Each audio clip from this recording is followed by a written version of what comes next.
Hi, I'm Edward Munoz and I'm here in Burton & Burton. Let me show you how you can use a maxi cap and maxi stick.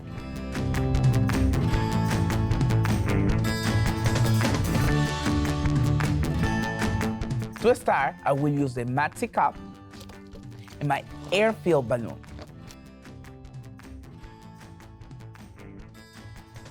Just slide in, then neck the balloon, the maxi cap.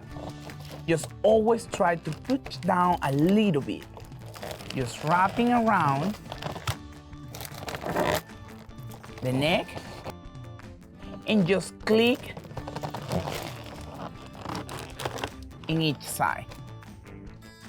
Now you have the air-filled balloon in that maxi cap. And now just use the maxi stick to display your air-filled balloon. Thank you for watching and see you next time.